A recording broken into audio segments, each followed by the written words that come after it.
All right, folks, it's Golden Globes time. I'm going to give you some predictions for the movie nominations that are dropping tomorrow morning.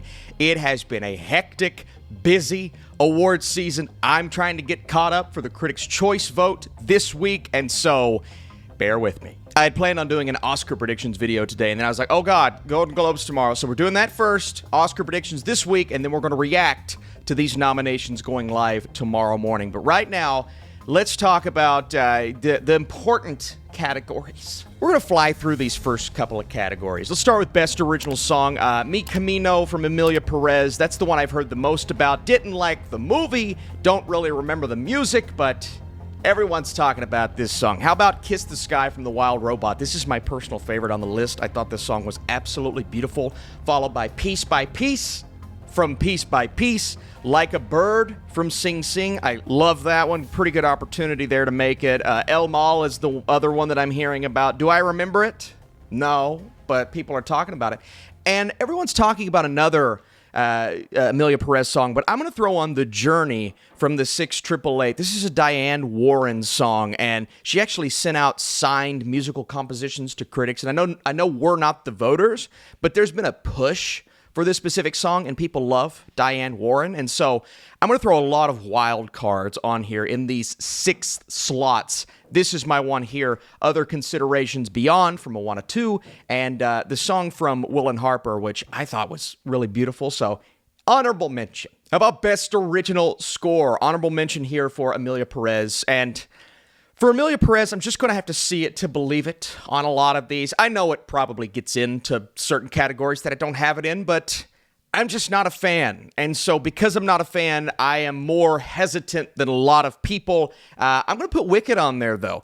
I know its score doesn't necessarily include the songs themselves, but you could kind of weave that in your head, and I think a lot of people will think, oh, Wicked, the music, the score. I'm just trying to get in the heads of the voters here. Again, voters, not critics. The Wild Robot score is beautiful. I think all of these others are locks. Conclave, the score is really good. I need to go back and listen to it. But these top 3, man. Challengers, Dune Part 2, and I have The Brutalist at number 1. This is one of the more surprisingly memorable scores of the year. Dune Part 2, the only reason I have it at 2 is because it's not eligible for the Oscar, which I think is dumb. But Austin, the rules! I don't give a flip about the stupid rules. The Brutalist is great, though, so I'm putting it at number 1, but those top 3, those top 5 really are really good. And locks. Cinematic box office achievement. It's basically saying we need popular films, and we need a popular film category. So we're going to throw one in here. Let's get the obvious out of the way. Dune, Wicked, I have Deadpool at 3, Inside Out 2, Gladiator 2. Those are all locks. Beetlejuice, not as much of a lock, but it made a lot of money at the box office, so I'm going to put it on there. Followed by Twisters, which I think has a really good shot. And that last spot, man, I know Moana 2 is making way more money. I know Kingdom of the Planet of the Apes did well, but I'm going to say The Wild Robot because I do think people are going to kind of consider quality as much as they are box office here. And The Wild Robot, I think, overcomes Moana 2 in that category, but both have a great shot. Who cares about this one? Animated feature, the first big surprise for a lot of people. The first 5 are pretty much locks. Wild Robot, amazing. Inside Out 2 did great. Memoir of a Snail is a surprisingly beautiful movie that I finally got to watch. Flow was really interesting. Something about animals/robots running around in the wilderness this year that's really working. And then Moana 2, maybe not as good as the others, but it's making a lot of money. I'm going to go Piece by Piece, because Piece by Piece is going to get the song nom. People are, I think, talking about it a little bit. Wallace and Gromit never really does well at the Golden Globes. And last year, we had an Aardman movie that did not make it. And I also believe they're sending these screeners out a little late. I know I personally got it a couple of weeks ago. I need to get the movie watched before I actually vote this next week. But I'm not feeling Wallace and Gromit at the Golden Globes. We'll see what happens at the Oscars further down the road. And then I put Transformers 1 on there as an honorable mention. I don't think it gets it, but honestly, it's like Teenage Mutant Ninja Turtles last year. It deserves to be talked about because I really enjoyed it. Non-English feature, I don't have any honorable mentions on here because I'm really confident in these. Emilia Perez won because that's the best picture consideration movie, so you gotta throw it in here.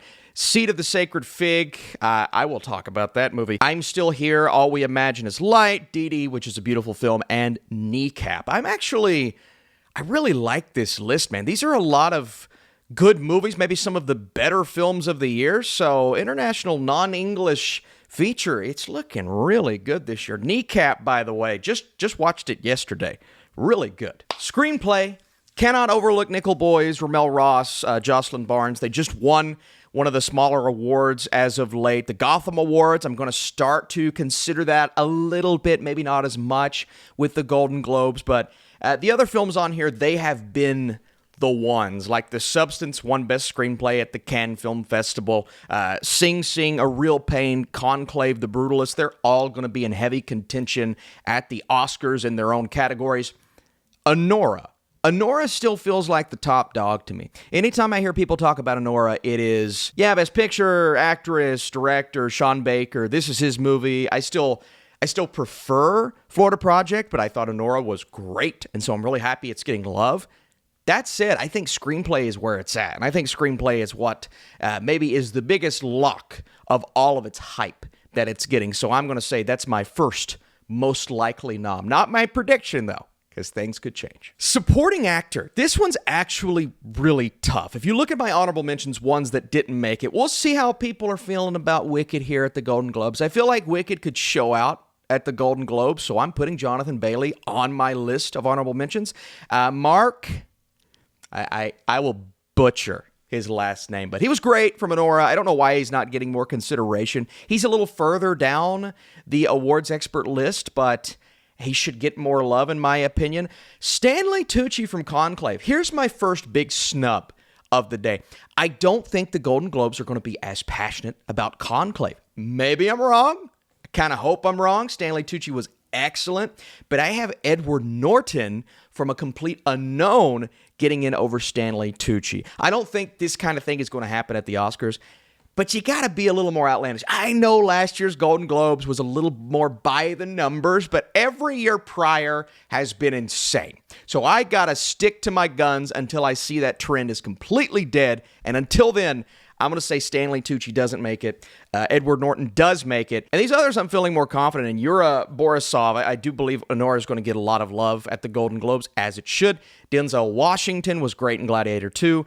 But the three locks here, Guy Pearce, Clarence Macklin, and Kieran Culkin. Kieran Culkin, it kind of feels like a Divine Joy Randolph situation at this moment within the awards madness. But right now, Kieran Culkin, heavy favorite. Clarence Macklin right on his heels, just won for Sing Sing at the Gotham Awards. But I like this category a lot, especially that top three, man. Again, I'm sticking to my Conclave's not going to get as much love guns.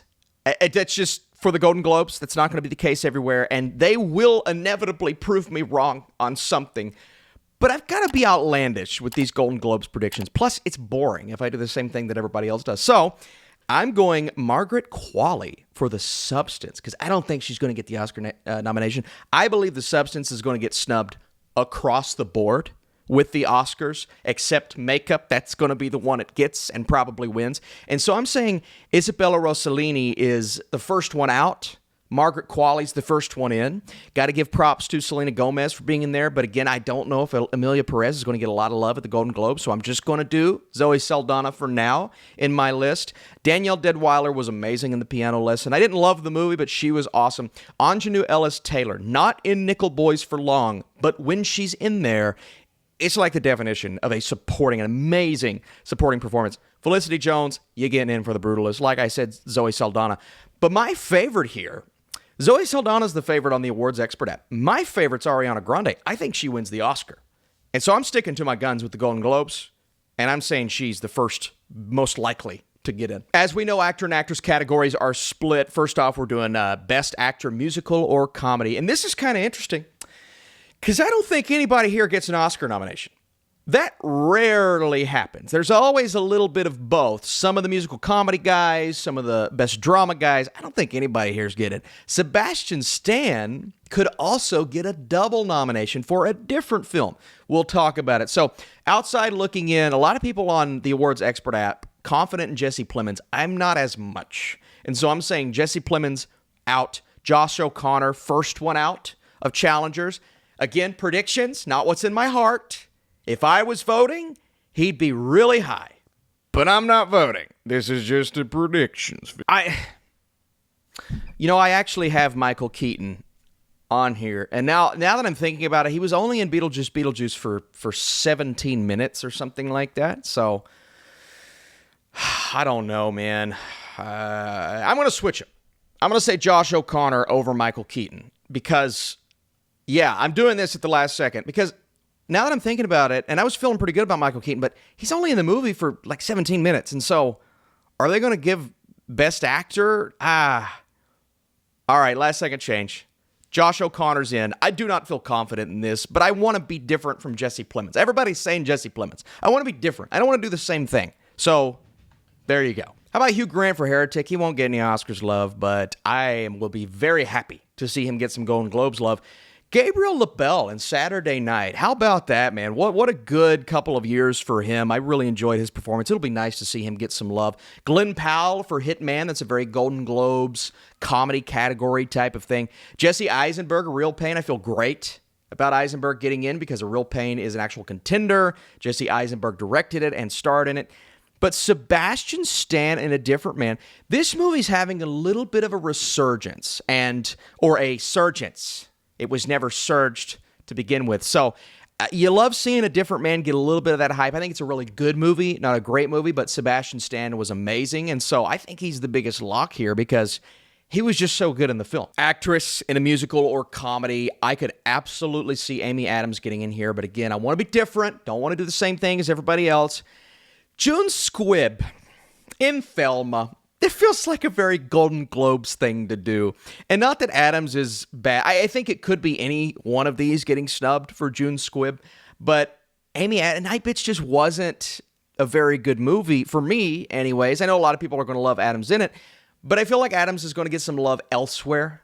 Not as much the Golden Globes. I feel least confident in this, to be honest with you. And right now I'm kind of regretting the decision, but I'm sticking with it. Okay, Carla Sofia Gascon, Emilia Perez again. I don't like the movie. That's a really good lead performance. I just don't know if it's going to make the splash people think it's going to make, but if it will, it's in the acting categories. To me, more on the substance. Finally going to get some love.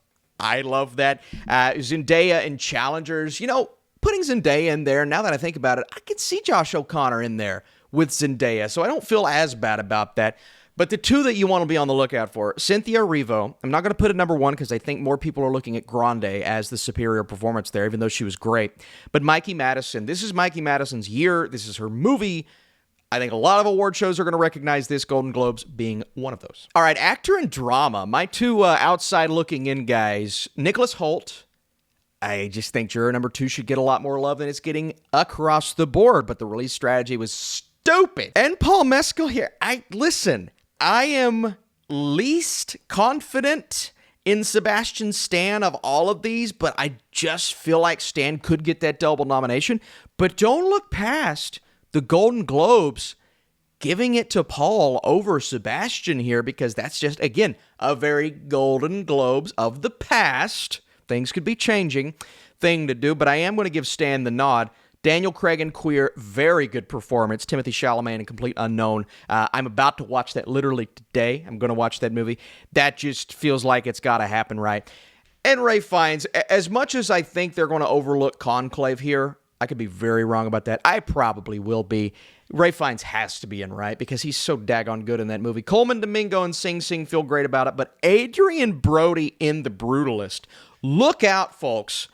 I just think Brody's on a mission here to win a lot of awards. The Brutalist is an American epic. It's an epic movie, and Brody just carries a lot of these emotional moments on his shoulder. So I know a lot of you haven't seen it, but my God, I can't wait to review it. All right, we're getting weird here.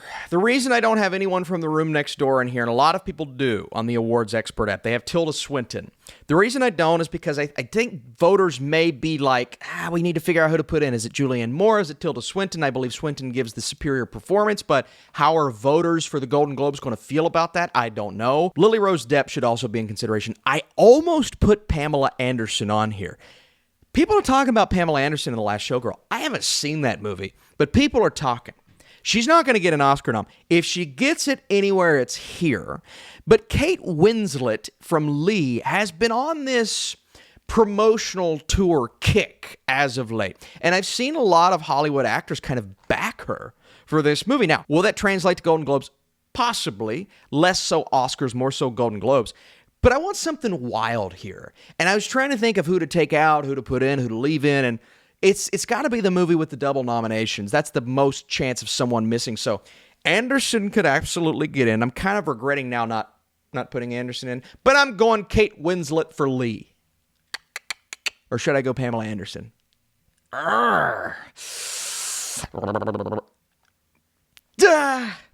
Let's switch it. Let's go crazy here. Let's go crazy. Why am I doing this? This is so dumb. This is so dumb. This is a dumb thing to do. But you know what? The Golden Globes are dumb. Let's dumb it up for everybody. The other 5 I'm feeling more confident in. Fernanda Torres, Saoirse Ronan, Nicole Kidman, and Baby Girl, and Marianne Jean-Baptiste, Hard Truths. This is somebody to look out for. But Angelina Jolie in Maria. I just watched Maria. We'll talk about it. But yeah, she's pretty high on everybody's list for a reason. Director. Again, folks, I've got to see it. I've got to see Emilia Perez get it. And if they get it, great. I think there's a better shot in other places for Jacquez to get it, but I just don't know, man. And John M. Chu, people are starting to predict John M. Chu for director here, and I know that's weird because, again, the movie doesn't look as good, maybe, as some of these other films, but I do give him credit for a lot of things that he did within the film. That said, it's better than Emilia Perez, and so this is more going with my gut rather than going because everybody has Emilia Perez for director. Almost everyone I'm seeing on the Awards Expert app. I don't know if this is a good decision, but I've got to see it from Emilia Perez to believe it. And John M. Chu just feels like a better pick for me right now. Coralie Fargeau for The Substance. Again, not as confident here either. I believe Emilia Perez could get in over The Substance, but if it's going to get in anywhere, it's going to get in the Golden Globes. Conclave, Dune, Honora, The Brutalist. Feel a lot better about these. Less so about Conclave than a lot of people on the Awards Expert app, because again, I think Conclave could get snubbed in some certain categories, but I have to put him in director because Edward Berger did do a great job. Brady Corbett is the Brutalist, though. Come on. All right, Best Picture, musical or comedy. This is a little easier than Best Drama, but I'm still feeling a little iffy about certain choices here. I think A Different Man has a good possibility of getting in here. I think Saturday Night does as well. The two I'm torn between here, Challengers and Hitman. Unfortunately, I believe this is where Emilia Perez gets in. But Challengers and Hitman. You guys know how much I love Challengers. I also really enjoyed Hitman. Which one are they going to choose? Well, if I am predicting Josh O'Connor, if I'm predicting Zendaya, and that's 2 nominations there, I have to think Challengers has the edge. It was just a little more successful, and with a director like Luca Guadagnino, of course, well, you could say the director for both of those movies, but I'm going to go Challengers here. It just feels like more of a Golden Globes type pick. Hopefully Hitman gets in over Emilia Perez, followed by The Substance, and the 3 that I believe are locks, A Real Pain, Honora, and Wicked. Honora, I think, is going to be the favorite for the Oscars. Wicked, it's Best Musical or Comedy. Wicked is a pure musical, and the hype is real. We are in the Wicked moment right now, meaning we are in the middle of the hype train for this film. When we're out of it in a couple of weeks, I'll feel a little less confident. Right now, Wicked, this is when the votes are coming in. I think Wicked has the best chance to win. We'll see what happens soon. All right, let's move into Best Picture Drama. This is tougher. This is tougher than I want it to be because I was so torn between A Complete Unknown and Gladiator 2. Are they sending out screeners early enough for A Complete Unknown? Did people get a chance to watch it before voting? I don't know, folks. I don't know. And that's what's kind of scaring me. A lot of people have A Complete Unknown in here, as some people have it as a lock to get in with the 6. And I'm just sitting here like, what about screenings? What about screeners? Are people just kind of saying, well, we think A Complete Unknown is going to be better than Gladiator 2? Because we are also we're in the middle of the Wicked hype. We're also in the middle of the Gladiator 2 hype. And even though I'm not sure if it's the quality of movie that people think it is, I enjoyed it. I liked it. but I think people are overhyping it. And so I'm really torn. Other movies that have a chance, The Seat of the Sacred Fig, The Room Next Door, and Blitz. Blitz just feels like an Oscar Beatty type movie. I don't think it gets in. But man, I'm so torn here. Other films that I think have a better chance, Conclave, less so than other people think. Maybe. Gladiator 2 gets in over Conclave. I don't know. Nickel Boys, yes. Dune Part 2, absolutely. Sing Sing for sure. And The Brutalist. And we'll keep talking about The Brutalist, okay? I'm never going to shut up about that film.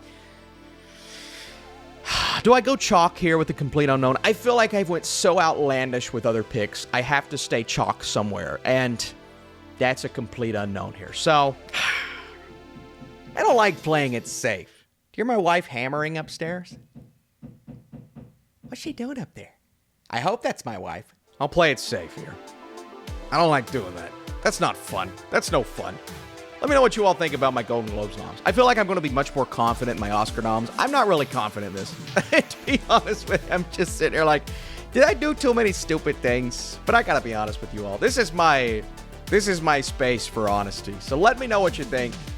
I don't know. It took me like an hour to come up with this. So we'll get entrenched into Oscar season. I'm not there yet because there are a lot of nominations this year. I'm just like, Emilia Perez. And I even think Conclave's a little overrated, so I'm just like, all right. We'll get into it. Come back this week, man. We've got nomination reactions, best picture predictions, a lot of things happening. And all these movies that I'm watching, I'm going to be reviewing very soon. And I'll see you soon.